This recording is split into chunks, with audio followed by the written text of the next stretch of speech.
Welcome back everyone to our studies in AQA A-level history. We're continuing talking about the establishment and the early years of the Weimar Republic, looking specifically at the economic and social issues in this video, specifically looking at the state of the German economy and society, the impact of reparations, inflation, hyperinflation, the invasion of the Ruhr, and the economic impact, and then finally looking at the social welfare and social impact of the hyperinflation crisis. This lesson and the next lesson is going to focus on the impact, basically, of the Treaty of Versailles, looking at the economic impact in this video, and then looking at the social impact in the next video. Now, essentially, when we think about the Treaty of Versailles, when we think about the impact of the Treaty of Versailles, the main issue was associated with this was the challenge of reparations.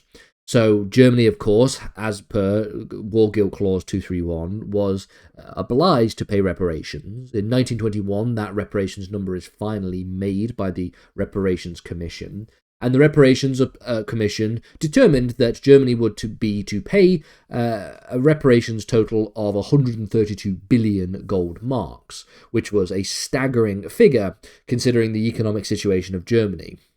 The reparations were considered to be humiliating and harsh, but the main issue was that they further strained the Germans' already weakened economy. Couple that with the economic devastation that is caused by the First World War, the destruction of Germany's industrial infrastructure, especially regions like the Ruhr Valley, as well as the removal of a lot of industrial parts, so places like the Saar Basin, for example, the mines of the Saar Basin being taken over by the French, we can see that the heavy reliance on heavy industry meant that the paying off of these reparations payments was going to be very, very difficult to achieve. So the cost of financing the war left Germany with enormous debts. Add on top of that a staggering, eye-watering figure of 132 billion gold marks to pay in reparations, and you can find yourself in a situation where very clearly problems were going to take place.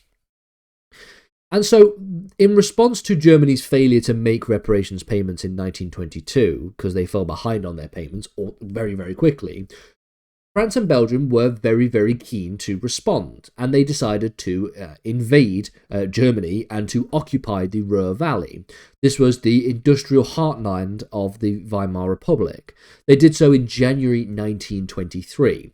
Now, this occupation is one of the major events that causes what becomes known as the hyperinflation crisis. So the Belgian and French forces aim to seize control of the Ruhr's coal, steel, and other industrial resources in order to help continuation for reparations payments. The German government, being unable to defend the Ruhr, called for a policy known as passive resistance. Essentially, they urged all the workers in the Ruhr Valley that was now under occupation by the French and the Belgian forces to just go on strike and to not cooperate with the occupying forces. The result is it led to a halt in industrial production in the Ruhr and further exacerbated Germany's economic problems. Now, there is two ways in which you can respond to having to make significant payments as an economy. You can raise taxes, raise revenue, for example, or you can print more money. Now, printing more money doesn't actually solve the problem in the long term, because the printing of money just decreases the value of that money over time. This is something known as inflation, the value of money going down, or the price of goods going up compared to the value of the money. And so ultimately, what we start to see is this inflation crisis beginning to take place. Inflation began as early as 1920 and would gradually worsen, getting worse as the result of the Reparations Commission's placing of reparations in 1921, and as it begins to cause the value of the German mark to plummet.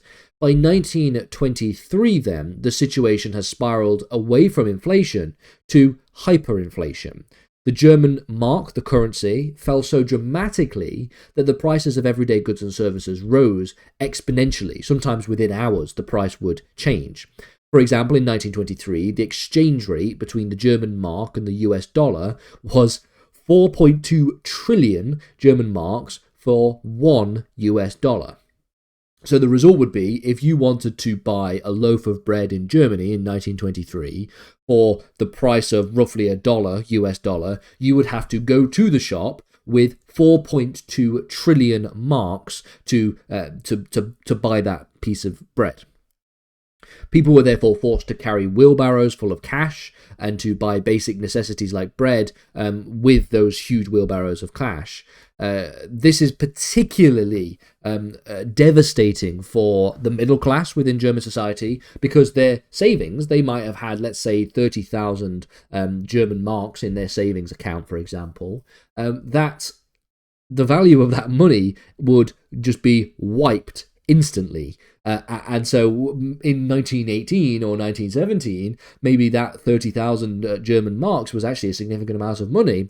But then by 1923, it's not even a percent of a percent of a percent of enough to even buy yourself a loaf of bread. So it wiped people's savings.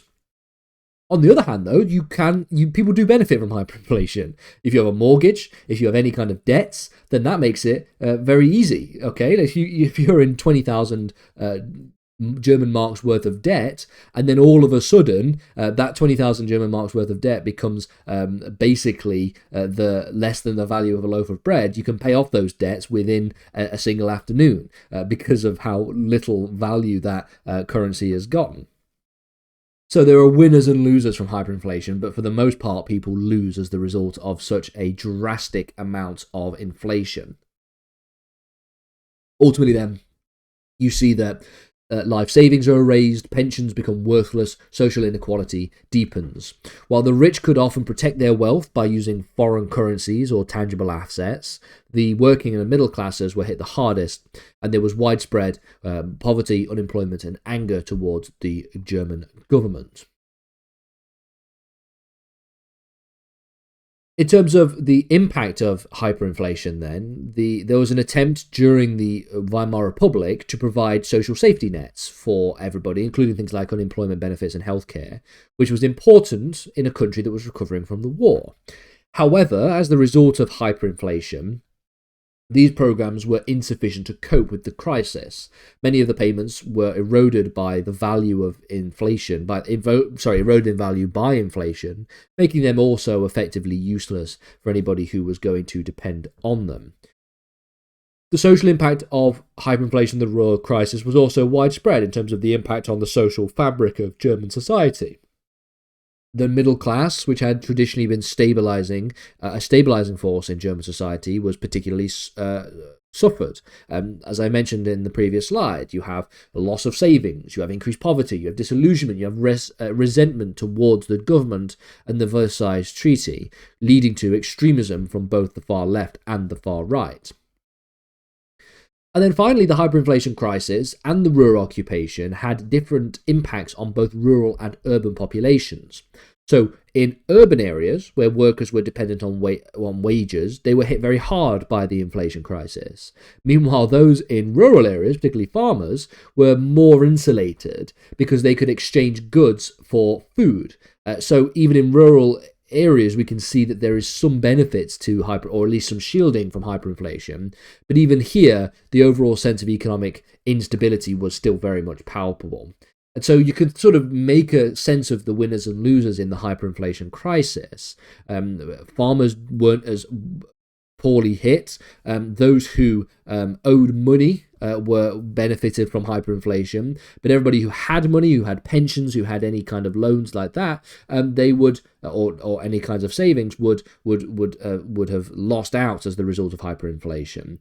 So overall, there were more losers than there were winners, but hyperinflation had some impacts that was beneficial for some parts of the German society.